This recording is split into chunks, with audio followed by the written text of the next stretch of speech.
స్తోత్రం కలుగునుగాక.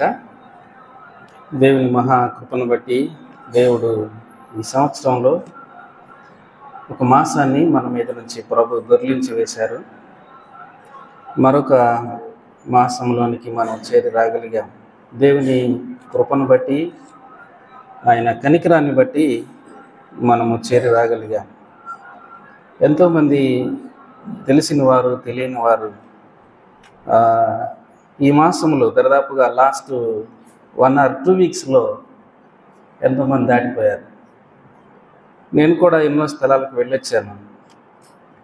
కానీ దేవుడు తన కృప మన మీద ఉంచి మనల్ని సజీవులుగా ఉంచారు.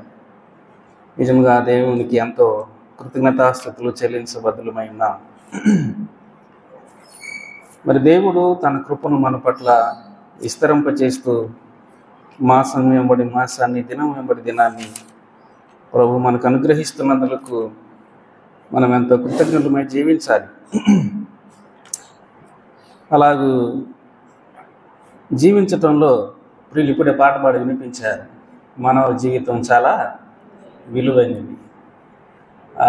వారు పాట పాడతామంటే ఎక్కడికో వెళ్తున్నట్లుంది కదా. నిజంగా అది జీవితంలో మనం ఎన్నో పాటల రూపంలో ఎంతోమంది ఆత్మపూర్ణులై వ్రాశారు. వాటిని చక్కగా పాడుకుంటూ వాటిలో ఉన్న ఆంతర్యాన్ని మనం గ్రహించాలి.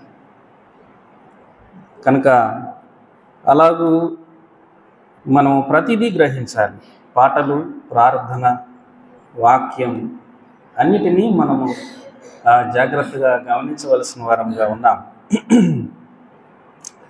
మరి చాలా ప్రకటనలు ప్రియులు చదివారు. మరి చైన్ ప్రతి కూడా చేస్తూ ఉన్నారు చాలామంది. అలాగే ప్రియులు అరుణా సిస్టర్ గారి తల్లి గారు శారమ్మ గారు కూడా క్రిందపడి పాపం ఆవిడ కాలుకి దెబ్బ తగిలింది. వాచి చలిగాలికి చాలా ఇబ్బంది పడుతూ ఉన్నారు. పెద్ద వయసు. ఆవిడ యొక్క స్వస్థత కొరకు, ధైర్యం కొరకు కూడా ప్రార్థించాలని ప్రభు పేరిట జ్ఞాపకం చేస్తుంటున్నాం. దేవుని వాక్యం చదువుకున్నాం. సమూయేలు 2వ గ్రంథం 9వ అధ్యాయం. సమూయేలు 2వ గ్రంథం 9వ అధ్యాయము మొదటి నుండి కొన్ని వచనాలు మనం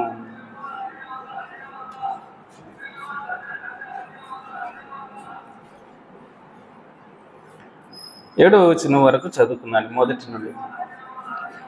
యోనాతానును బట్టి నేను ఉపకారము చూపుటకు సౌలు కుటుంబములో ఎవడైనా కలడా అని దావీదు అడిగాను.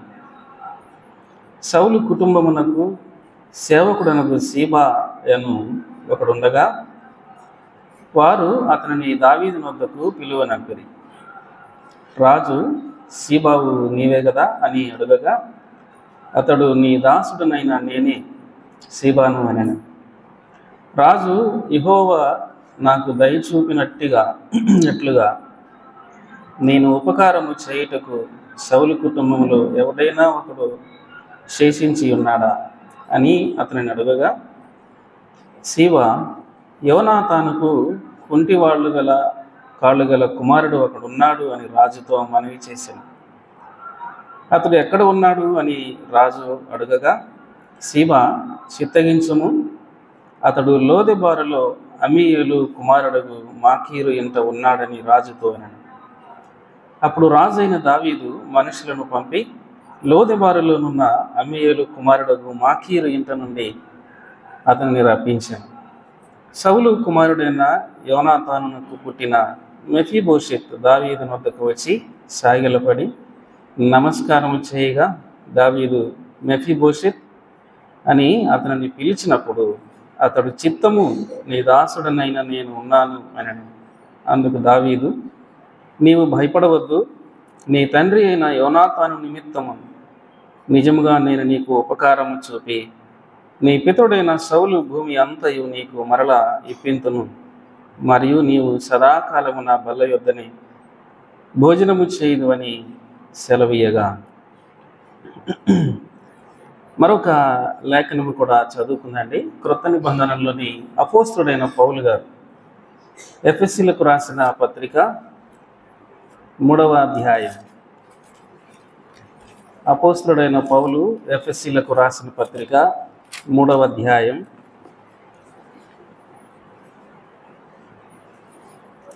9 నుండి 13 వరకు చదవాలి. నేను 12, 13 వచనాలు చదువుతున్నాను. ప్రభు సహాయపడితే ఆ పై వచనాలు కూడా తర్వాత చదువుకున్నాను. ఎఫెసీలకు రాసిన పత్రిక 3వ అధ్యాయం 12, 13 వచనాలు చదువుతున్నాను. ఆయన యందలి విశ్వాసము చేత ధైర్యమును నిబ్బరమైన ప్రవేశమును ఆయనను బట్టి మనకు కలిగి ఉన్నవి. కాబట్టి ఆయన మీ నిమిత్తమై నాకు వచ్చిన శ్రమలను చూచి మీరు అధైర్యపడవద్దని వేడుకొనుచున్నాను. ఇవి మీకు మహిమకరములై ఉన్నవి. మరొక లేఖనాన్ని కూడా మనం చదువుకున్నాండి. అపోస్తలుడైన యోహాను గారు రాసిన మొదటి పత్రిక 5వ అధ్యాయం. అపోస్తలుడైన యోహాను గారు రాసిన మొదటి పత్రిక 5వ అధ్యాయం 13, 14 వచనాలు చదువుకున్నాను. దేవుని కుమారుని నామమందు విశ్వాసముంచు మీకు నిత్య జీవము గలవారని తెలుసుకున్నట్లు నేను ఈ సంగతులను మీకు వ్రాయిచున్నాను. ఆయనను బట్టి మనకు కలిగిన ధైర్యం ఏదనగా ఆయన చిత్తానుసారముగా మనం ఏది అడిగినను ఆయన మన మనవి ఆలకించునన్నదియే. చిన్న ప్రార్థన చేసుకొని వాక్యాన్ని ధ్యానం చేసుకున్నాం. కృపగల మా ప్రియ పరమ తండ్రి, మీ పవిత్ర పాదములకు కృతజ్ఞతాస్తుతులు చెల్లిస్తుంటున్నాను. మీ కృపచేత మమ్మల్ని రక్షించి మీ బిడ్డలుగా మమ్మల్ని స్వీకరించినందులకు స్తోత్రములు చెల్లిస్తున్నాను. ఈ మాసములోని మొదటి ప్రభు దినం మీ కృపను బట్టి మాకు అనుగ్రహించారు. మాకంటే ఎందరో ఆత్మీయులు ప్రభా చేరువైన వారు, నెలవైన వారు, ఎరుకైన వారు దాటి వెళ్ళిపోయారు. మేమైతే మీ సన్నిధిలో నిలిచి ఉన్నాం. అందును బట్టి స్తుతిస్తుంటున్నాం. ఈ ప్రభు దినములో మీ ఆత్మ వశములో ఉంచుకొని మిమ్మల్ని ఆరాధించినట్లుగా, మీరు కోరిన ఆరాధన చేయగలిగినట్లుగా ఆరాధనలో మీ దాసులను బలపరిచారు. స్తుతించుటలో మీ సహాయం ఇచ్చారు. ఆరాధించిన ప్రతి నిబిడను బట్టి స్తుతిస్తున్నాను. ఇంకా నువ్వు లోతైన ఆరాధనలోనికి ప్రతి ఒక్కరిని నడిపించుకోమని ప్రార్థిస్తున్నాను. అనేక ప్రకటనలు చదువుబడగా మీరు విన్నారు తండ్రి. జ్ఞాపకం చేసుకొని ఎవరెవరు ఏ విధమైన సహాయమును మీ సన్నిధిలో నుండి కోరుతూ ఉన్నారు వారికి మీరు అనుగ్రహించాలి. చదువుబడిన ఈ లేఖన భాగం అడిగిన దేవా, మీరే మీ ఆత్మ ద్వారా మాకు వివరించండి. మాకు మీ సహాయం అందించండి. ఈ లేఖనములో ఉన్న సంగతులు మా హృదయాలకు హత్తుకున్నట్లుగా, మీ చేత బలపరచబడినట్లుగా, మీరిచ్చే నెమ్మది ఆదరణ పొందగలిగినట్లుగా మీ సహాయం అనుగ్రహించుదని వేడుకుంటున్నాను. నిలిచిన మీ దాసుడు వట్టివాడు, దయతో మీ సెలువు చాటను మరుగుపరుచుకునండి. మీ మాటలు ఆదరించేవి, ధైర్యపరిచేవి. ఏ బిడ్డలు ఎట్టి పరిస్థితుల్లో ఉన్నారో వారిని మీరు జ్ఞాపకం చేసుకోమని, నమ్మిన బిడ్డలను బలపరుచుకోమని, ఇంకనూ ప్రభువా ఈ లేఖనము ద్వారా ఎవరిని మీరు ఇష్టపడుతున్నారో వారిని దర్శించి మీ తట్టు ఆకర్షించి రక్షించుకొని మీ రాజ్యవాసులుగా చేయదురని మా ప్రభువును రక్షకుడైన క్రీస్తు యేసు నామమున స్తుతించి ప్రార్థించి వేడుకుంటున్నాము తండ్రి. ఆమేన్. ప్రభునందు ప్రియమైన సహోదర సహోదరులారా, చదువుబడిన ఈ పరిశుద్ధ లేఖనాల్లో ఉన్న సంగతులు మనం గమనించినట్లయితే, ఒక రాజు సహాయం చేయాలని మనసు కలిగి ఉన్నాడు. అది ఎటువంటి సహాయము అది ఎవరికి సహాయము అనే సంగతులు మనము గమనిస్తే,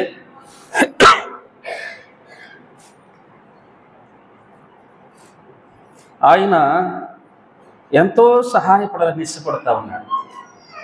ఆ సహాయం పొందగలిగిన వారు ఎవరున్నారు అని ఆ రాజు చూస్తూ ఉన్నాడు. అట్టి సమయంలో ఆయన యుద్ధకు ఒక వర్తమానం వచ్చింది. ఈ సహాయమును పొందుటకు ఒకరున్నారు అని ఒక వార్త రాజు దగ్గరకు రాగానే రాజుగారు స్పందించాడు. వెంటనే మనుషులను పంపించి ఆ ఉపకారము పొందదగిన వ్యక్తిని తన రాజనగర్కు ఆహ్వానించాడు. అతను చాలా నడవలేని స్థితిలో ఉన్నాడు, లేచి రాలేని స్థితిలో ఉన్నాడు, రాజును ఎదుర్కొనలేని స్థితిలో ఉన్నాడు. ఆ ఉపకారం పొందటానికి కూడా నేను తగినవాడను కాదు అనుకుంటున్నాడు ఆయన. కానీ రాజు అన్నాడు, నీవు నా బల్ల యొద్ద ఎప్పుడు ఉండాలి అని రాజు అతనికి ధైర్యాన్ని, అభయాన్ని, ఆదరణను రాజు ఇస్తున్న సంగతులు ఈ భాగం ద్వారా మనం చూడవచ్చు.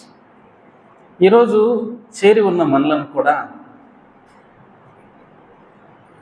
మనం ఉన్న పరిస్థితులను బట్టి కావచ్చు, ఆత్మ సంబంధమైన అక్కర విషయంలో కావచ్చు, ప్రభు అంటున్న మాట అదే,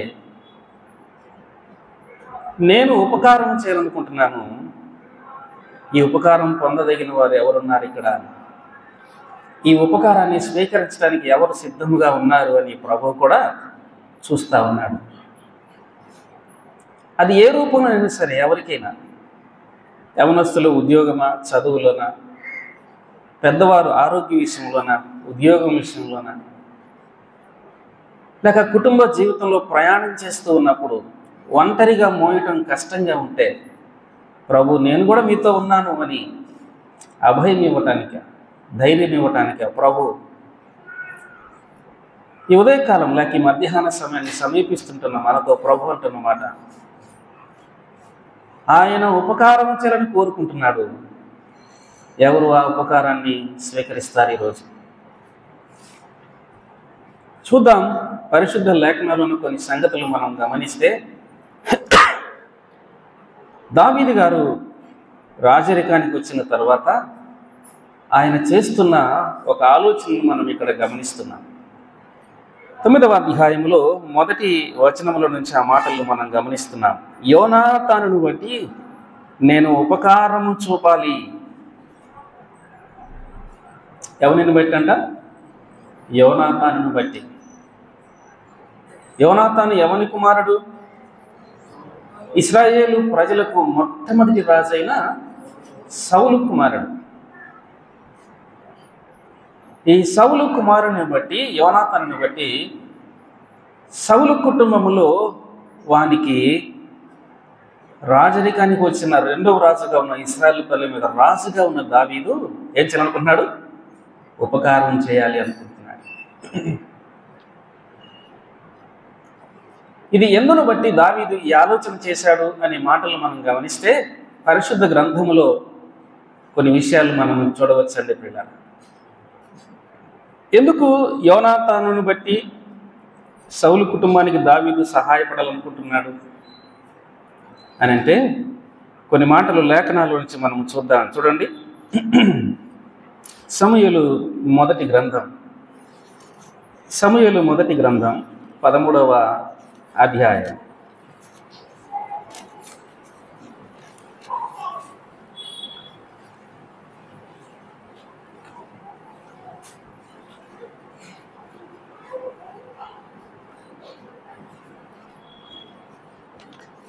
ఇక్కడ మనం గమనిస్తుంటే సౌలు యొక్క పరిపాలన మనకు కనబడతా ఉంది ప్రియులారా. ఈ సౌలు పరిపాలనలో దేవుడు తనకు ఎన్నో విజయాలను ప్రభు ఇచ్చాడు. ఆ ఇచ్చిన సమయంలో ఎన్నో విధాలుగా మరి సౌలు ఇశ్రాయేలు ప్రజలను పాలన చేస్తూ ఉన్న సమయాలలో సౌలుకి ఎదురైన ఒక అనుభవాన్ని మనము జ్ఞాపకం చేసుకొనవచ్చు. అంతేకాకుండా ప్రియులారా, మరి మనం అనుకుంటున్నట్లుగా యోనాతానును బట్టి సౌలు కుటుంబానికి దావీదు గారు ఎందుకు సహాయపడాలనుకుంటున్నాడో మనము ఆ మాటని గమనించుదాం. ఎందుకు అని అంటే, యోనాతాను దావీదుతో ఒక నిబంధన చేసుకున్నాడండి పిల్లలు.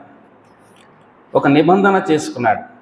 ఏమిటి అని అంటే, ఆయన దావీదుతో అన్న మాటలు,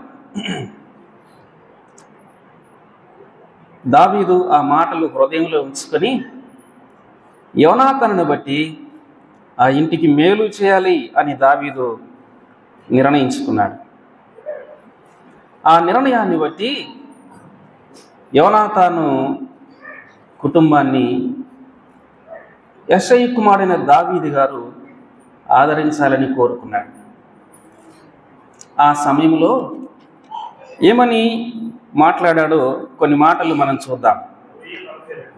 సమూయేలు మొదటి గ్రంథం 20వ అధ్యాయంలో ఆ మాటలు ఉన్నాయి.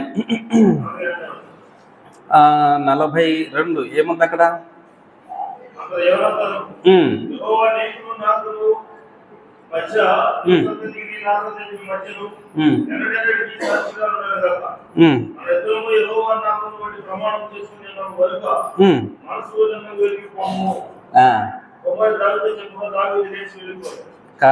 ఇంకొక మాట ఉంది. యోనాతాను దావీదుకి, అది కూడా అవసరం, దావీదుకి కొన్ని ఇచ్చాడు. అవి ఏమిటో ఇక్కడే మనం చూడవచ్చు ప్రియులారా.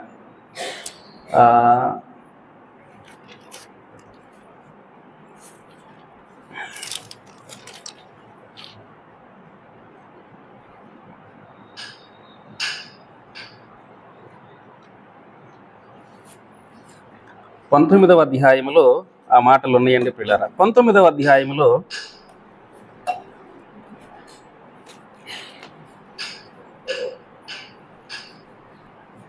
4వ వచనం నుంచి ఆ సంగతులు మనము గమనించవచ్చు. చూడండి, యోనాతాను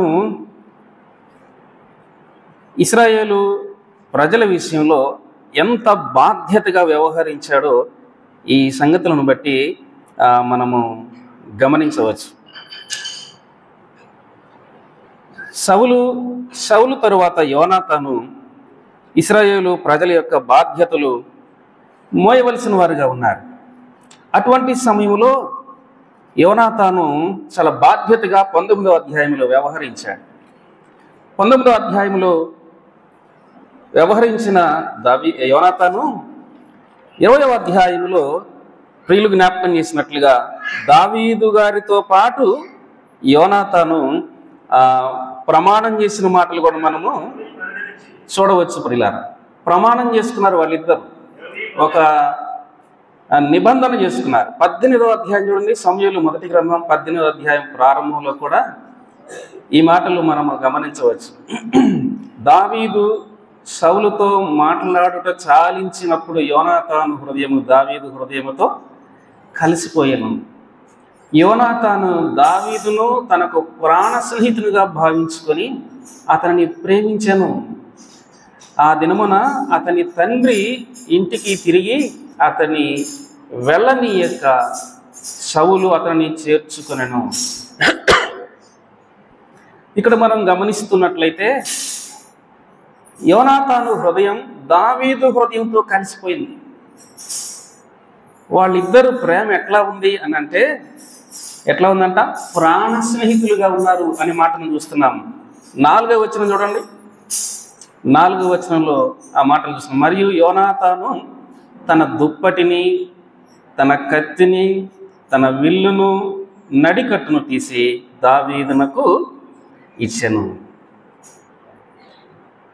వీటిని గుర్చిన సంగతులు బైబిల్ గ్రంథములో చాలా వివరంగా ఉన్నాయి.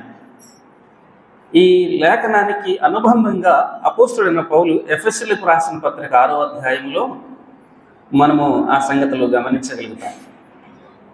6వ అధ్యాయంలో ప్రభు తెలియజేస్తున్నాడు, విశ్వాసం అనే డాలు, సత్యం అనే దట్టి.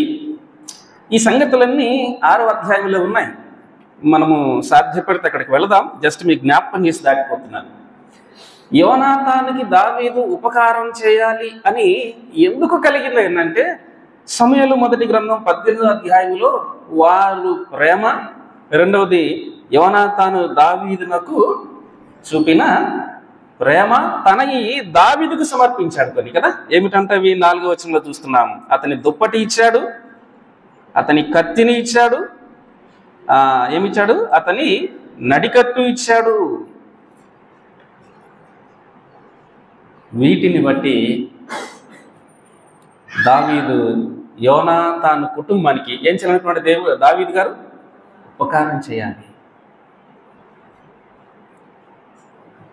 వాస్తవానికి ప్రభునందు ప్రియులారా, యోనాతాను చాలా బలవంతుడు. దావీదుకి ఇవి ఎందుకు ఇచ్చాడు అని అంటే, దీనికి ముందు మరొక మాట మీకు నేను జ్ఞాపకం చేయాలి. ఇదే అధ్యాయంలో 18వ అధ్యాయంలో ఒక అజానుబాహుడైన ఫిలిస్తీన్ని దావీదు గారు ఏం చేశాడండి? హతమార్చాడు. హతమార్చిన సమయంలో దావీదుని యోనాతాను చాలా ప్రేమించాడు.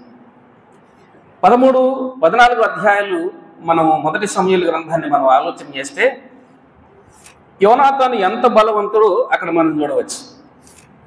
ఎంత బలవంతుడు అని అంటే, ఒకానొక సమయంలో ఫిలిస్తీన్లు ఇశ్రాయేలు ప్రజల మీదకి యుద్ధానికి వచ్చిన సమయంలో యోనాతాను 14వ అధ్యాయంలో తన పనివారిని తీసుకొని ఇద్దరూ కలిసి ఫిలిస్తీన్ల దండు కావలి వారిని హతము చేయడానికి వెళ్ళారు. 14వ అధ్యాయము మొదటి వచనంలో, సమూయేలు మొదటి గ్రంథం. దీనికి ముందు ఇంకొక మాట కూడా మీరు గమనించాలి. ఎప్పుడైతే ఈ ఫిలిస్తీన్లు యుద్ధము చేయటానికి వచ్చారు అనే సంగతి ఇశ్రాయేలు ప్రజలకు వినబడిందో, వారు ఏం చేశారు ఏంటంటే, 13వ అధ్యాయం చూడండి, మొదటి సమూయేలు గ్రంథం 13వ అధ్యాయం 5వ వచనం నుంచి ఆ మాటలు ఉన్నాయి. ఫిలిస్తీన్లు ఇశ్రాయేలుతో యుద్ధము చేయుటకై 30,000 రథములను 6,000 గుర్రపు రౌతులను సముద్రపు దరి నుండి ఇసుక రేణువులంత విస్తారమైన జన సమూహమును సమకూర్చుకొని వచ్చిరి. వీరు బయలుదేరి బెతావెను తూర్పు దిక్కున మిక్మషులో దిగిరి. ఇశ్రాయేలీయులు దిగులు పడుచు వచ్చి తాము ఇరుకులో ఉన్నట్లు తెలుసుకొని గుహలలోను, పొదలలోను, మెట్టలలోను, ఉన్నత స్థలములలోను, కూపములలోను దాగిరి. కొందరు హెబ్రీలు యోర్దాను నది దాటి గాదు దేశమునకును గిలాదునకును వెళ్ళిపోయిరి. గాని సౌలు ఇంకను గిలాదులోనే ఉండెను. జనులందరూ భయపడుచు అతన్ని వెంబడించిరి. ఫిలిస్తీన్లు ఇశ్రాయేలు మీదకి యుద్ధానికి వచ్చినప్పుడు ఇశ్రాయేలు ప్రజల పరిస్థితి 5వ వచనం 6వ వచనం జ్ఞాపకం చేస్తున్నారు.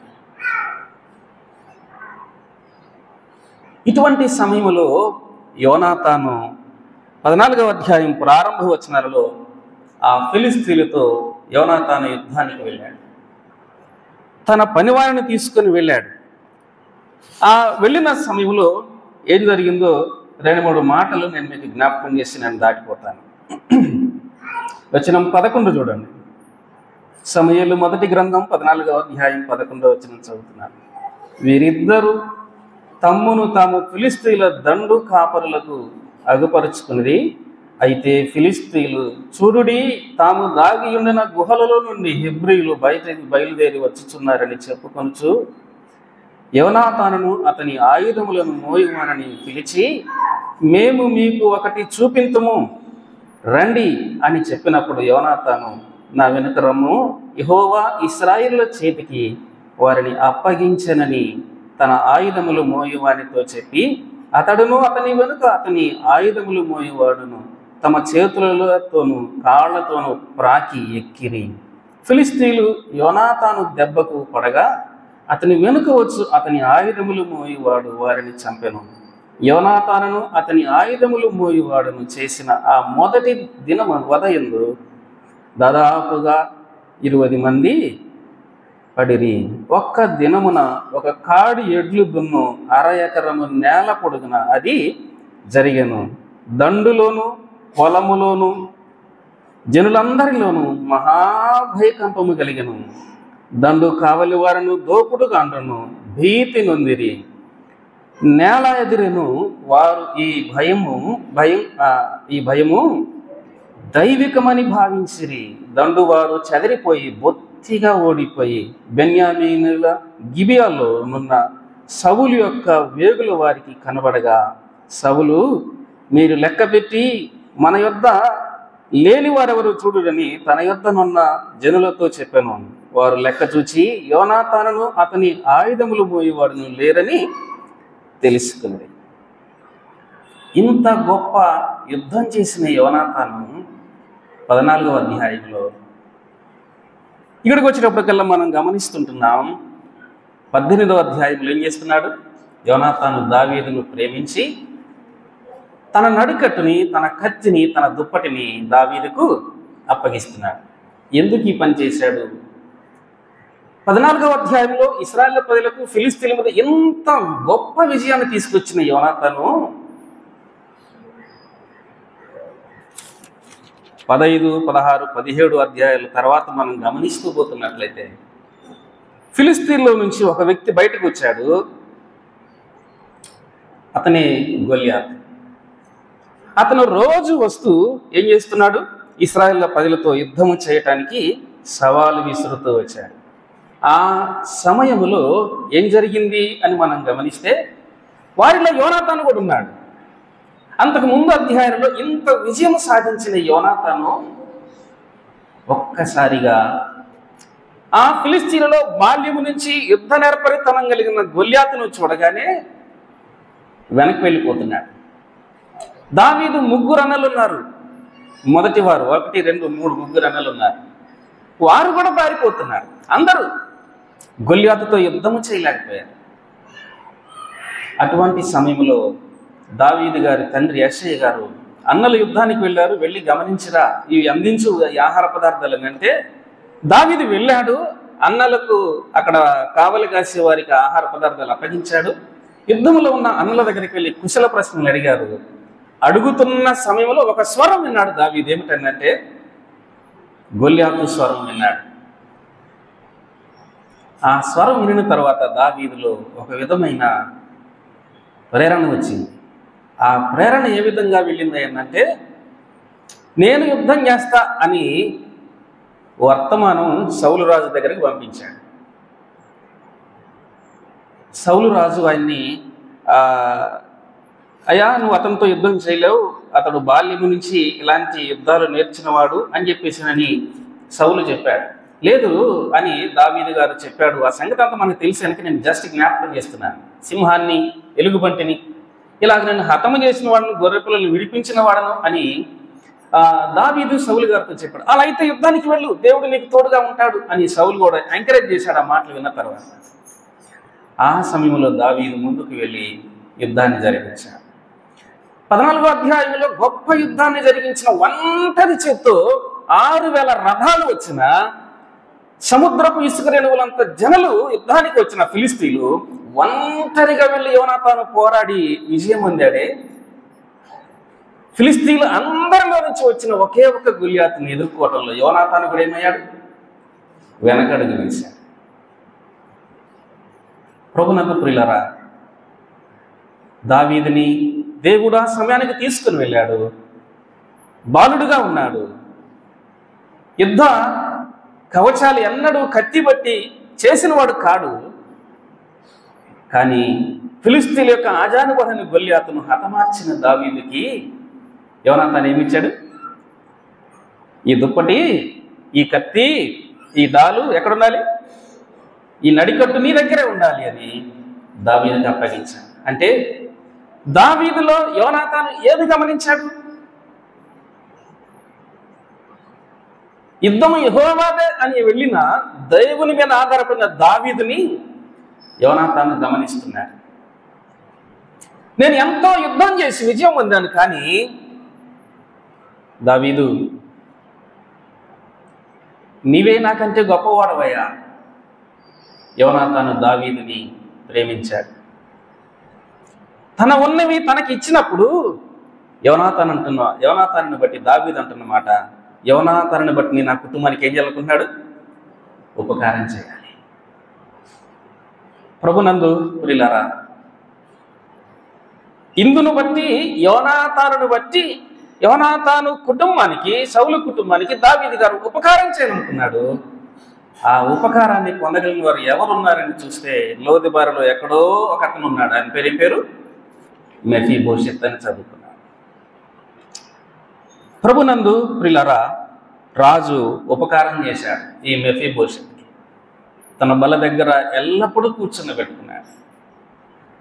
అతను అనుకున్నాడు, అతనికి ఆస్తి ఉన్నది, అతను రాజకుమారుడు, కానీ అతను నిస్సహాయ స్థితిలో ఉన్నాడు.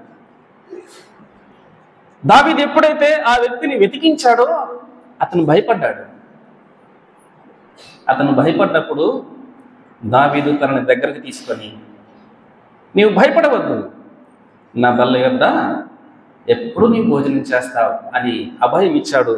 సమూయేలు 2వ గ్రంథం 9వ అధ్యాయం వచనం 7లో ఆ మాటలు మనం చదువుకున్నాం కదండి. నీ పితరుడైన సౌలు భూమి అంతయు నీకు మరలా ఇప్పింతును, మరియు నీవు సదాకాలము నా బల్ల యొద్ద నీ భోజనము చేయి. ఎక్కడో మాకీరు ఇంట ఉన్నవాడు, దయనీయమైన స్థితిలో ఉన్నవాడు రాజభవనులకు తీసుకురాబడ్డాడు. నీవు నేను మనము కూడా దేవుని పిల్లలమే, దేవుని సంతానమే, దేవుని రూపం కలిగిన వారమే. కానీ మనకు మరొక రూపం వచ్చింది. ఏమిటది అంటే అపవాది రూపం. అపవాది ఆలోచనలు, అపవాది యొక్క కార్యాలు మనలో ఉన్నాయి. అందుకే ప్రభు చెప్తూ యోహాను సువార్తలో అన్నాడు, మీ తండ్రి యగు అపవాది సంబంధులు అన్నాడు. ఆదికాండము 1వ అధ్యాయంలో 2వ అధ్యాయంలో గమనిస్తే అక్కడేమన్నాడు? దేవుడు మన స్వరూపమందు మన పోలిక చొప్పున నరులను చేయుదుమన్నాడు. యోహాను సువార్తలోకి వచ్చినప్పటికల్లా ప్రభు ఏం మాట్లాడుతున్నాడు? మీరు దుష్టుని సమానం, మీరు అపవాది, మీ తండ్రి ఎవరు? అపవాది. అంటే ఎక్కడి నుండి ఎక్కడికి మారిపోయామో చూడండి, మానవ స్థితి. అయినా దేవుడు మనల్ని విడిచిపెట్టకుండా ఆయన ఏం చేశాడంటే తన దగ్గరకు చేర్చుకున్నాడు. ఈ ఉదయకాలం ఆయన బల్ల యొద్దకు మనం చేరి వచ్చాం. ఆయన బల్లలో మనం పాల్గొన్నాం. ప్రభునందు ప్రియులారా, యోనాతానును బట్టి ఆ కుటుంబానికి దావీదు ఉపకారం చేయాలనుకున్నాడు. యోనాతాను దావీదు ఎంత ప్రేమికులో ఇప్పుడే 18వ అధ్యాయంలో మనం గమనించాం. ఇంకొక మాటని నేను మీకు అక్కడ జ్ఞాపకం చేసి ముందుకు దాటి వెళ్ళాలని చూస్తున్నాను. చూడండి, ఒక వచనాన్ని చదువుకున్నాం. సమూయేలు 2వ గ్రంథం 4వ అధ్యాయం 4వ వచనం చదువుకున్నాను. చూడండి, 4వ అధ్యాయం 4వ వచనం. సౌలు కుమారుడు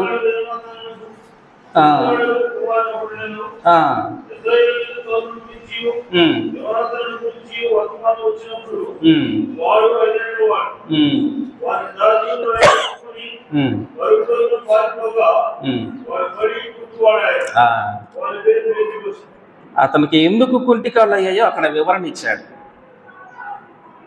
అతని దాది ఎత్తుకుని పరిగెత్తుతా ఉన్నప్పుడు క్రిందబడి కాళ్ళు రెండు ఏమైపోయాయి? కుండిపోయాయి, అవిటివాడైపోయాడు. నడవలేని స్థితిలో ఉన్నాడు. ఇతరుల సహాయాన్ని కోరుతున్నాడు, ఇతరుల మీద ఆధారపడతా ఉన్నాడు.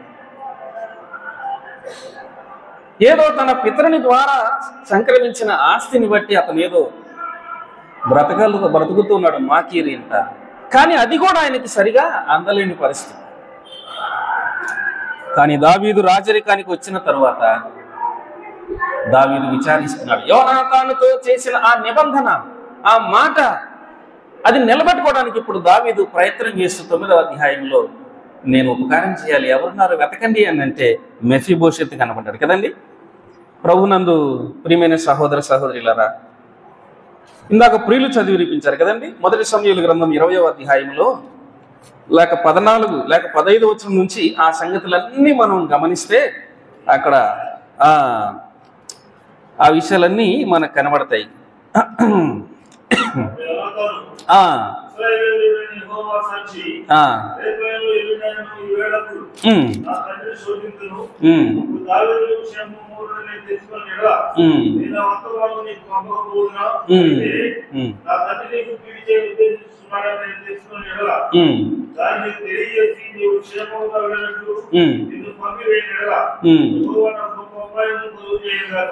చూస్తున్నారా?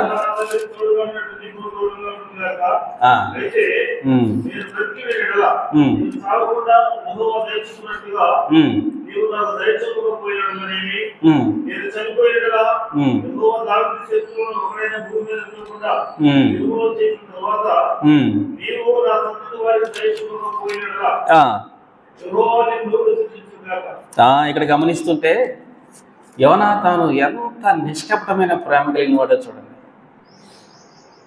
ఎంతగా దావీదును ప్రేమించాడో. తన తండ్రి అయిన సౌలు దావీదుని హతమార్చాలని చూస్తూ ఉన్నప్పుడు యోనాతాను ఏం చేశాడు? దావీదుని తప్పించాడు. దావీదుకి ఉపకారం చేశాడు. దావీదు ప్రాణం నిలబడటానికి యోనాతాను ఎంతో నిజమే. అందుకు దావీదు యోనాతానుని బట్టి ఆ ఇంటికి ఏం జరుగుతున్నాడు? ఉపకారం. యోనాతానులో ఉన్న ఆ మంచి లక్షణాలు చూడండి. అతను ఒక యుద్ధ ప్రవీణుడు. యోనాతాను ఒంటి చేత్తో ఇశ్రాయేలీయులకు విజయం తీసుకొచ్చిన వాడు. గొల్యాతుతో యుద్ధం చేయవలసిన సమయంలో ధైర్యం చేయలేకపోయినవాడు. దావీదు ఆ సమయంలో ధైర్యం చేసి యుద్ధం చేయగా ఇశ్రాయేలీయులకు వచ్చిన విజయాన్ని బట్టి యోనాతాను దావీదుని ప్రేమించాడు. తన దుప్పటి, తన కత్తి, తన నడికట్టు దావీదుకి ఇచ్చి దావీదును ప్రేమించాడు. ఆ దావీదుతో ఒక ప్రమాణం చేశాడు. ఏంటంటే నీకు నాకు ఈ ప్రమాణం అన్న మాటలు కదా, ఆ మాటలు మనం అక్కడ చూడగలుగుతాం పిల్లరా. చూడండి, ఒక మాటని మీకు నేను జ్ఞాపకం చేసి ముందు దాటి వెళ్తాను. వచనం 17 చదువుదాం. 20వ అధ్యాయం సమూయేలు మొదటి గ్రంథం 17వ వచనం చదువుదాం. యోనాతాను దావీదును తన ప్రాణ స్నేహితునిగా ప్రేమించను గనక ఆ ప్రేమను బట్టి దావీదు చేత మరలా ప్రమాణము చేయించను. ఆ ప్రేమను బట్టి యోనాతాను దావీదుతో మరలా ఏం చేశాడంటండి? ప్రమాణం చేయించాడు. నిజమే, చాలాసార్లు ప్రమాణాలు ఏమవుతాయి? తప్పిపోతాం. ప్రమాణాలు దాటిపోతాం. నిజమే, ప్రమాణాన్ని నెరవేరుస్తున్నాడు దావీదు ఇక్కడ కదా. అంటే ఒక మాటలో మనం జ్ఞాపకం చేసుకోవాలంటే ప్రియులారా, దావీదు దేవుని హృదయం కలిగిన వాడు. ఏం కలిగిన వాడు? దేవుని హృదయం కలిగిన. అందుకే దేవుడు కూడా చెప్పాడు కదా అపోస్తల కార్య గ్రంథంలో, దావీదు నా హృదయానుసారి. అంటే యోనాతాను హృదయం, దావీదు హృదయం ఎలా ఉన్నాయో చూడండి ఇక్కడ. యోనాతాను హృదయం ఎంత నిశ్శబ్దంగా ఉన్నదో, ఎంత స్వచ్ఛమైన ప్రేమతో ఉన్నదో. యోనాతాను దావీదుని ఎంతగా ప్రేమించాడో, దావీదు కూడా యోనాతానును అంతే ప్రేమించాడు. యోనాతాను కుటుంబాన్ని ప్రేమించాడు. లోదెబారులో ఉన్న మెఫీబోషెత్తుని తన ఇంటికి తీసుకుని వచ్చి భోజనపు బల్ల యొద్ద అతన్ని కూర్చోబెట్టాడు. ఇదంతా ఎవరిని బట్టి చేశాడు దావీదు చెప్పండి? యోనాతాను బట్టి. మంచిది, నేను మరొక మాట మీకు నేను జ్ఞాపకం చేసి ముందుకు దాటి వెళ్తాను. చూడండి పిల్లల, యోహాను సువార్త 12వ అధ్యాయం. యోహాను సువార్త 12వ అధ్యాయం 9-10 వచనాలు చదువుకుందాం చూడండి ఒకసారి. కాబట్టి యూదులలో సామాన్య జనులు ఆయన అక్కడ ఉన్నాడు అని తెలుసుకొని యేసును చూచుటకు మాత్రమే గాక మృతుల నుండి ఆయన లేపిన లాజరును కూడా చూడ వచ్చిరి. అతనిని బట్టి యూదులలో అనేకులు తమ వారిని విడిచి యేసునందు విశ్వాసముంచిరి గనుక ప్రధాన యాజకులు లాజరును కూడా చంప ఆలోచన చేసి. ఇక్కడ గమనిస్తుంటున్నారా? బేతనీలో ఉన్న ఒక చిన్న కుటుంబం, ప్రభువుని ప్రేమించిన కుటుంబం, ప్రభు చేత ప్రేమించబడిన కుటుంబం. ఆ కుటుంబములో ఒకడు రోగిగా ఉండి మరణించాడు. 11వ అధ్యాయంలో ఆ రోగిగా ఉండి మరణించిన లాజరును సజీవునిగా లేపిన ప్రభు బేతనీలో మనకు కనబడ్డాడు. 12వ అధ్యాయంలోకి వచ్చినప్పటికల్లా ఆ ఇంటిలో బ్రతికిన లాజరుని బట్టి ఆ ఇంట్లో ఏం చేశారు? వాళ్ళు విందు చేశారు. విందు జరుగుతున్న ఆ సమయంలో అక్కడ ఒక వార్తని మనం చదువుకున్నాం. 9, 10 వచనాలలో, 11 వచనాలలో ఏం చదువుకున్నామట? యూదులలో సామాన్యులు ఆయన అక్కడ ఉన్నాడు అని తెలుసుకుని యేసును చూచుటకు మాత్రమే కాక మృతులను లేపిన లాజరును కూడా చూచుటకు వచ్చారు. అతనిని బట్టి, అతనంటే ప్రభు అయిన యేసుక్రీస్తుని బట్టి, మృతుల్లో నుంచి సజీవునిగా లేపి తన సోదరిమణులకు, తన బంధువులకు అప్పగించిన లాజరును లేపిన ప్రభు ఉన్నాడు అక్కడ. అతనిని బట్టి ఆ యూదులలో అనేకులు ఏం చేశారంటే ప్రభు అయిన యేసుక్రీస్తునందు విశ్వాసం ఉంచారు. అందుకే ప్రభు చెప్పాడు యోహాను సువార్త 11వ అధ్యాయం 25, 26 వచనాలలో, నా యందు విశ్వాసం ఉంచువాడు చనిపోయినను బ్రతుకును, బ్రతికి నా యందు విశ్వాసం ఉంచువాడు ఎన్నటికీ చనిపోడు. ప్రభు చెప్పిన ఆ మాటలు మార్తతో ఈ మాటలు ప్రజలకు అర్థమైంది. మృతుల్లో నుంచి లేపిన లాజరును లేపిన ప్రభు ఉన్నాడు అక్కడ. ఆయన్ని కలుసుకోవాలి, ఆయన్ని చూడాలి, ఆయన నమ్మితే బాగుండు అనుకుని అనేకులు వచ్చి ప్రభునందు యూదుల్లో వారు విశ్వాసం ఉంచారు. అనేకులు ప్రభుని యేసుక్రీస్తునందు విశ్వాసం ఉంచడం చూసిన యూదులకు ఏం కలిగిందట? అక్కడే రాశాడు కదండి, వచనం 11లో ఏమంటున్నాడు? తమ వారిని విడిచి యేసునందు విశ్వాసం ఉంచిరి కనుక ప్రధాన యాజకులు లాజరును కూడా ఏం చెల్లుకున్నారు? ఇక్కడ గమనిస్తున్నట్లయితే పిల్లరా, ఇక్కడ ఒక మాటను వివరిస్తున్నాడు చూడండి. సజీవుడిగా లేచిన లాజరును కూడా వాళ్ళు ఏమనుకున్నారు? ప్రధాన యాజకులు చంపేద్దాం.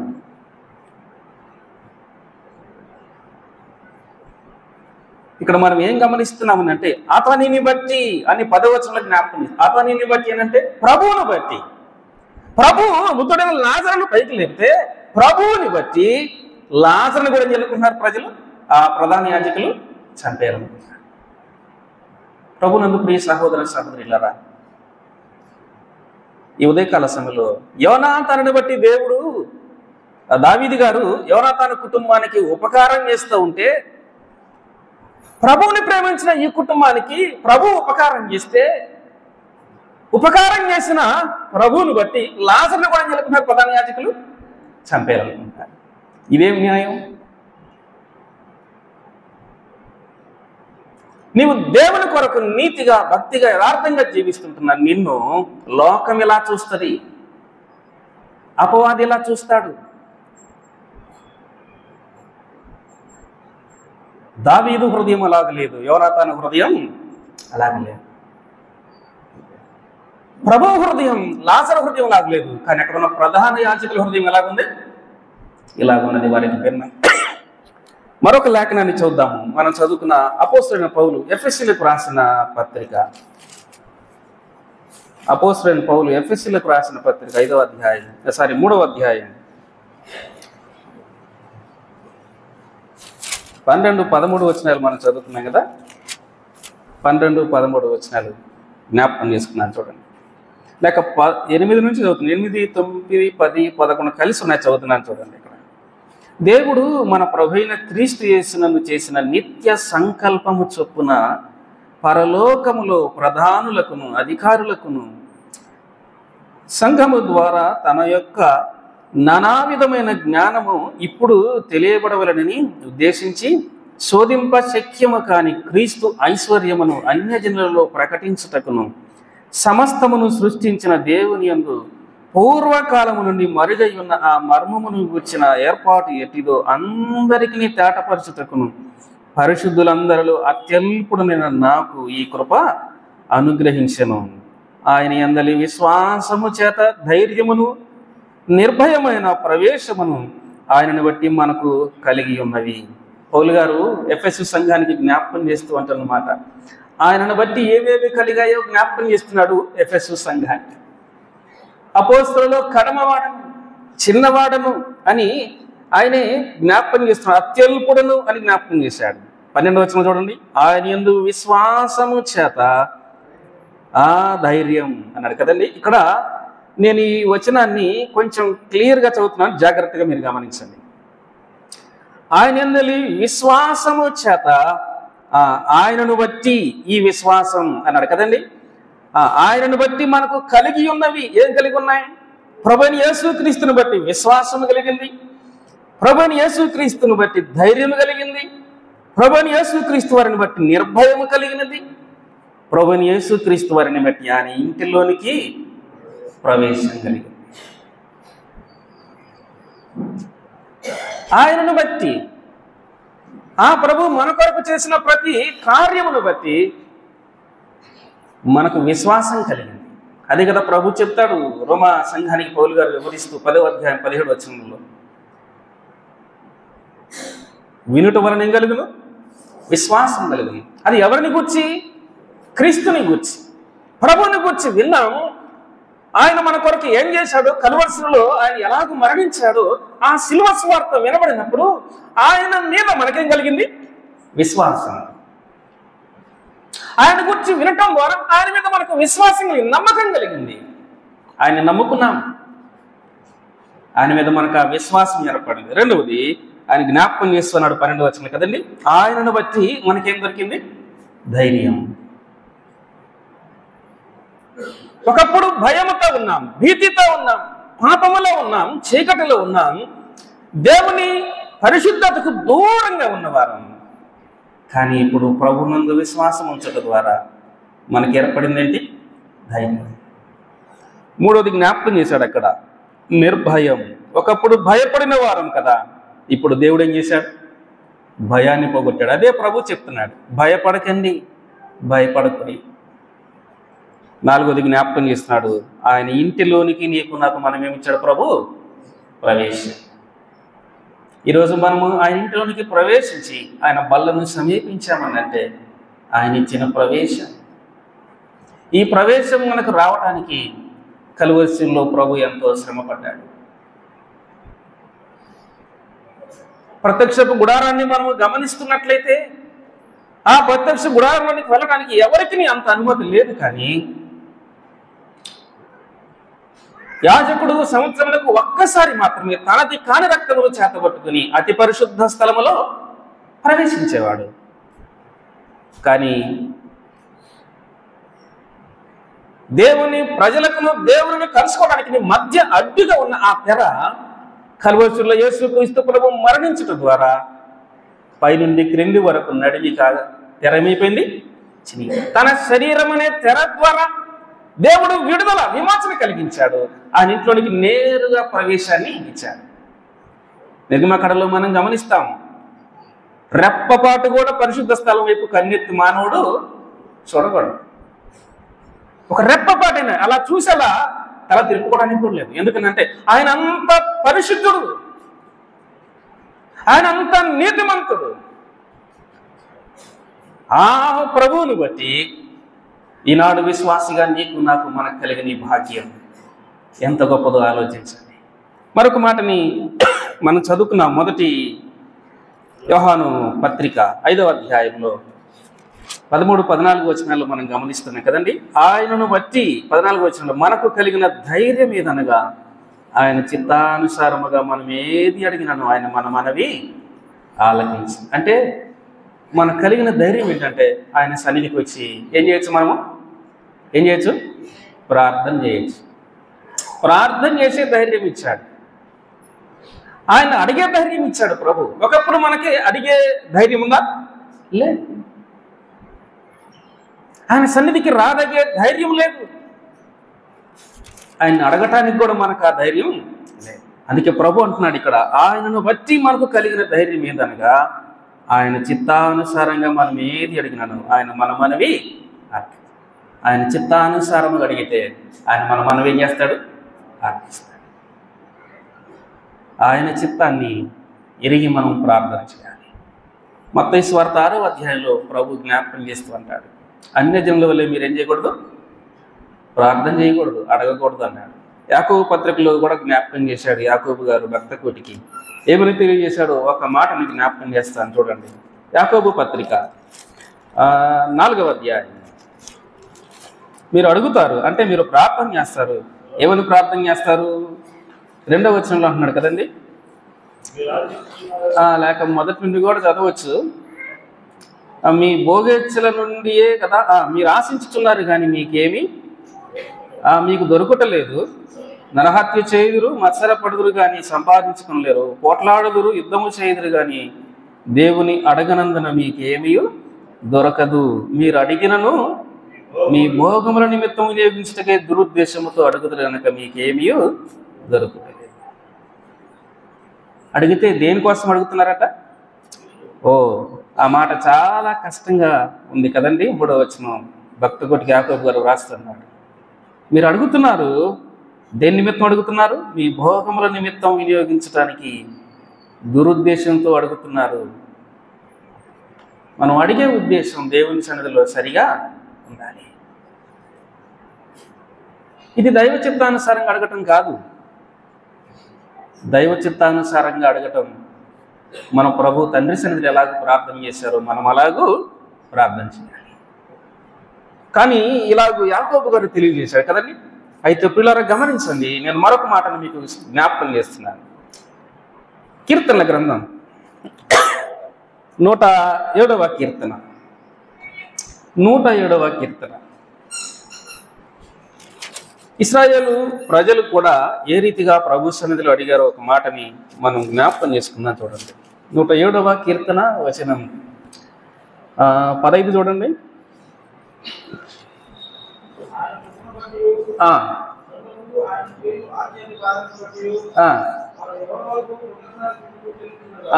ఒకటి చూస్తున్నాం, మనం అడిగిన దేనిని బట్టి అడగాలంట? ఆయన కృపను బట్టి.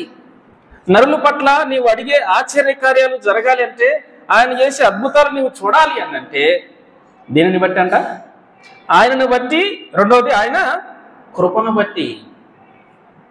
ఆయన కృపచేతని అని ఎఫెసీయులకు రాసిన పత్రిక 2వ అధ్యాయంలో 8వ వచనంలో 10వ వచనంలో పౌలు గారు జ్ఞాపకం చేస్తున్నాడు. ఆయన కృపచేతనే మీరేం చేయబడ్డారు?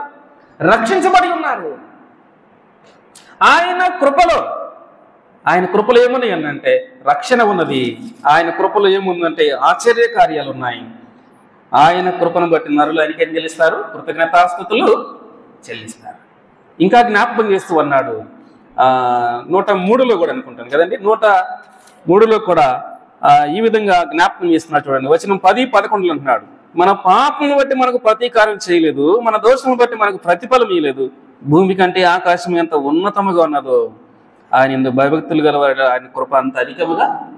అంటే ఆయన పట్ల భయభక్తులు కలిగిన వారి పట్ల, ఆయనను విశ్వసించిన వారి పట్ల దేవుని కృప ఎలా ఉంది చెప్పండి?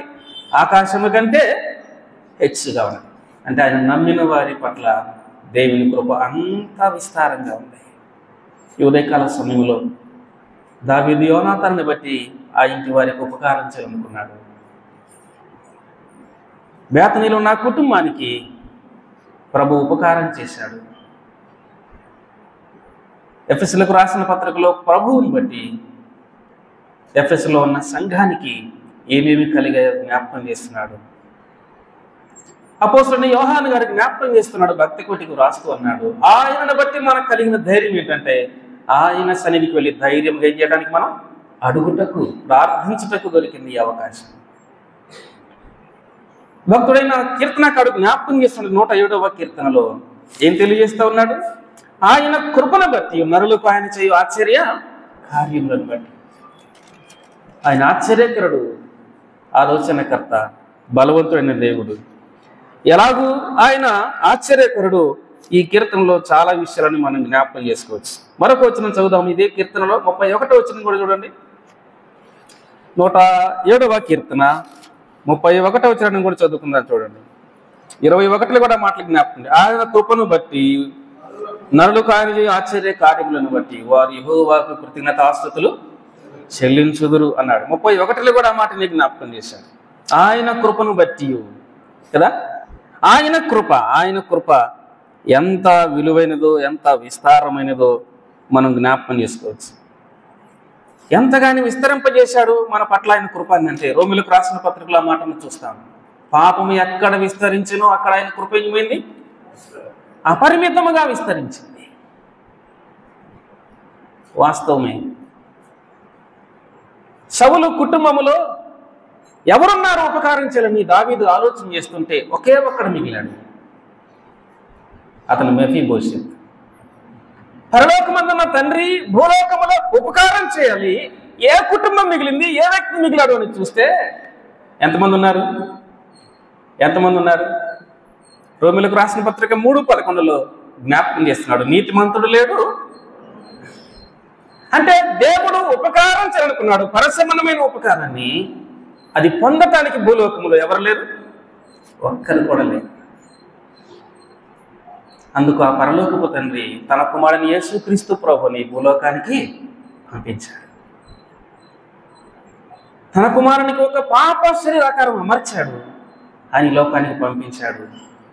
మాత్రమే కాదు కానీ మానవులకు రావాల్సిన శిక్ష యావత్తును తన కుమారుని మీద మోపి తన కుమారుని కలువరి శిలువలో ఒక శాపగ్రస్తునిగా వేలాడదీయించాడు. అనేకులు ఆ శిలువను చూస్తూ ఉన్నప్పుడు ఏం జ్ఞాపకం రావాలి? ఈయన ఎందుకొరకు మరణించాడు? తనను బట్టా లేక వేరొకరిని బట్టియా అని మనం ఆలోచన చేస్తే తనను బట్టి కాదు, అది ఎవరిని బట్టి అంటే మనలను బట్టి ఆ ప్రభు ఏమయ్యాడు? శిలువను ఎక్కవలసి వచ్చింది. పాపం ఆయనది కాదు, శిక్ష ఆయనది కాదు, ఆ స్థానం ఆయనది కాదు, ఆ ఉగ్రత క్రింద నడవలసింది ఆయన కాదు. ఎవరుండాలి అక్కడ? మనం ఉండాలి. ఆ బాధ లేకుండా, ఆ శ్రమ లేకుండా, ఆ శాపగ్రస్త మరణం లేకుండా మన మీద నుంచి ఎత్తివేసిన ప్రభు ఆ తండ్రి అయిన దేవుడు ఆ కుమారుని బట్టి నీకు నాకు ఉపకారం చూపాలనుకున్నాడు. ఇదే కలువరిశిలలో ప్రతి మానవునికి దాచి ఉంచిన ఉపకారం ఇదే. అందుకే 116వ కీర్తనలో జ్ఞాపకం చేస్తున్నాడు, యెహోవా అందరికీ ఉపకారి. ఆయన అందరికీ ఉపకారి, ప్రజలందరికీ ఉపకారి. ఆయన ప్రతి ఒక్కరి పట్ల పరసంబంధమైన ఉపకారాన్ని చూపటానికి తన కుమారుని శిలువలో వేలాడదీయించాడు. యెషయా గ్రంథం 53లో గమనిస్తాం, అతని నలుగొట్టుట యెహోవాకు ఇష్టమైన. ఆయన నలుగొట్టడం ఆ తండ్రికి ఇష్టమైంది. ఎందుకో తెలుసా? నీవు నేను నలుగొట్టబడాలి, నీవు నేను మన వీపులను దున్నించుకోవాలి, మనము హేళన, అవమానం, దూషణ మనం భరించాలి. ఆ పరలోకపు తండ్రి మనకు ఉపకారం చేయాలని కొలసీలకు రాసిన పత్రికలు గమనిస్తాం కదా. మన మీద రుణముగా వ్రాయబడిన పత్రాన్ని, ఆ చేవ్రాతను కుమారుని యేసుక్రీస్తు ప్రభు శిలువలో వేలాడ తీయబడి ఏం చేశాడంట? దాన్ని తన చేవ్రాతను చెరిపివేశాడు. అంటే మన మీద ఒకటి వ్రాయబడింది, ఈ చేవ్రాతను ఎవరు తుడిచివేస్తారు? ఈ మరణాన్ని ఎవరు కొట్టివేస్తారు? ఈ శిక్షను ఎవరు కొట్టివేస్తారు? మన పట్ల ఈ ఉపకారం చూపి ఆ శిక్ష క్రిందికి పోకుండా ఎవరు మనం తప్పిస్తారంటే ప్రభు అయిన యేసుక్రీస్తు ఒక్కరు మాత్రమే. పరలోకపు తండ్రి భూలోకమును చూస్తూ ఉన్నప్పుడు నేను ఇవ్వబోయే ఈ ఉపకారాన్ని పొందలేని వారు ఎవరున్నారని చూస్తే ఒక్కరు కూడా లేదు. ఆది కాండంలో కూడా గమనిస్తే మనం 5-6 అధ్యాయాలలో మనం గమనిస్తూ వస్తే అక్కడ కూడా భూలోకాన్ని దేవుడు చూసినప్పుడు భూమిలో ఎవరు లేరు, ఒక్కడు కూడా నీతిమంతుడు లేడు. ఒకే ఒక్కరు దేవుడి దృష్టిలో కనపడ్డాడు. అతను ఎవరైందంటే ఎవరు? ఓడను తయారు చేసిన వ్యక్తి ఎవరు? నోవా. ప్రభునందు ప్రియులారా, ఆయన కుమారుని యేసుక్రీస్తు ప్రభువారు ఒక్కడు మాత్రమే ఈ భూలోకంలో నీతిమంతుడిగా పుట్టాడు, నీతిమంతుడిగా జీవించాడు, నీతిమంతుడిగా మరణించాడు. ఆయన సమాధి చేయబడ్డాడు, ఆయన తిరిగి లేచాడు. ఆయన అంటున్న మాట ఇప్పుడు, ఆయన ఎందుకు విశ్వాసం ఉంచమని నేను కూడా ఏం చేస్తున్నాను? ప్రభు తిరిగి లేపుతాను, పునరుద్ధానము నేనే, జీవమును నేనే, నా యందు విశ్వాసం ఉంచువాడు చనిపోయినను తిరిగి లేస్తాడు. నేను ఈ ఉపకారం చేయడానికి వచ్చాను ప్రభు తెలియజేస్తాను. ప్రభునందు ప్రియులారా, ఈ ఉపకారాన్ని పొందటానికి ఈ కూడికలో ఎవరున్నారు? దేవుడు ఉపకారం చేయాలని కోరుకుంటున్నాడు. ఈ ఉపకారం ఏంటంటే కలువరిసిలో తన ప్రాణము నీకు బదులుగా పెట్టడం, నీకు బదులుగా శ్రమపడటం, నీ పాప శిక్ష ఆయన మీద వేసుకొని ఆయన శ్రమపడటం. దీన్ని చూస్తా ఉంటే, దీని గురించి వింటా ఉంటే నీ హృదయంలో ఏం ఆలోచన కలుగుతావు? పరమను సింహాసనంలో కోట్ల కొలది స్తుతులను విడిచి భూలోకానికి వచ్చి నా కొరకు ఇంత శ్రమపడిన యేసుక్రీస్తు ప్రభు ఇంత నీతిమంతుడిగా శిలువలో శ్రమపడ్డాడు, ఇది నా కొరకేనా అని నీకు అర్థమైతే ఏం చేయాలి? నీవు ఇప్పుడే ఈ క్షణమే ప్రభువా నా పాపాన్ని క్షమించు, నీ రక్తంలో కడిగి నన్ను పవిత్రపరచు, నీ బిడ్డగా నన్ను స్వీకరించయ్యా.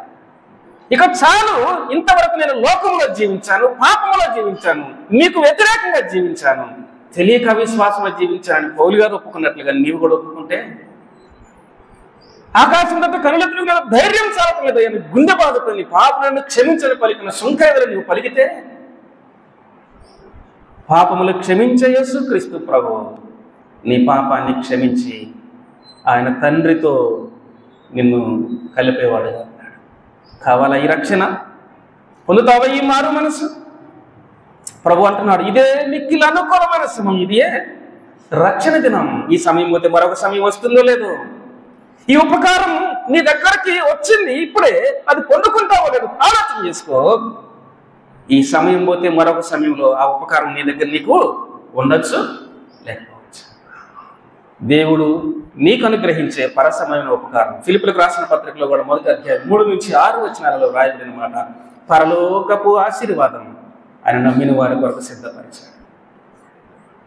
ఫిలిప్పీ 1:3-6 నుండి ఆ మాటలన్నీ ఎఫెసీయులకు రాసిన పత్రిక 1వ అధ్యాయం 3వ వచనం నుంచి 6వ వచనం వరకు ఆ సంగతులు చూస్తాం. క్రీస్తు యేసులో నీకు అనుగ్రహించబడి ఆ మహాదైశ్వర్యం ఎంత అమూల్యమైనదో, ఎంత గొప్పదో నీకు అర్థమైతే ప్రభు ఇచ్చే రక్షణ నాకు ఇప్పుడే కావాలని కోరుకుంటా. ఆయన ఉపకారం చేయుటకు ఆయన సిద్ధముగా ఉన్నాడు. భౌతిక సంబంధమైన ఉపకారాల గురించి మాట్లాడట్లేదులే కానీ పర సంబంధమైన ఉపకారం గురించి, నీ ఆత్మరక్షణ గురించి ప్రభు మాట్లాడుతూ ఉంటుండగా, ఈ కుడికులు ఎవరైనా ఉంటే రండి బయటికి, నాకు ప్రభు కావాలి. గత సంవత్సరం అంతా ఆయన ఉపకారం అనుభవించాను, ఈ గడిచిన ఈ మాసం అంతా కూడా దేవుని ఉపకారం నేను పొందాను ఇప్పటి వరకు, కానీ నేను ఆయన ఎరగలేదు. ఇంకా నాకు ప్రభు కావాలి అని వస్తే ఆ ప్రభు రక్షించుటకు ఆయన చేతులు కురచగా లేదు, ఆయన చేతులు చాచి ఉంచాడు. ఆయన హస్తాల్లోనికి వస్తే నీ సమస్త పాపపు మురికిని కడిగి పవిత్రపరిచి తన బిడ్డగా స్వీకరిస్తాడు. కావాలా ఈ రక్షణ? లేచిరండి ఆఖరిలో ప్రభు నమ్ముకుంటానన్న వారు, నమ్మిన నీవు జాగ్రత్త సుమ. యోనాతాను హృదయం, దావీదు హృదయం ఎంతగా పెనవేసుకుపోయాయో మనం చూస్తున్నాం.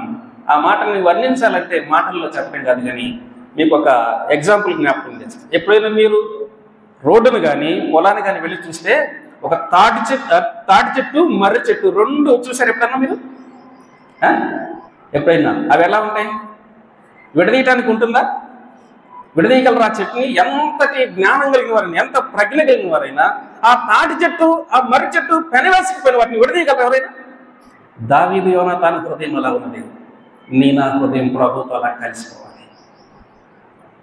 ఆయనతో, ఆయన ప్రేమలో నీవు నేను మన అంటుకట్టబడాలి. ఇదే ప్రభు కోరుకుంటున్నది.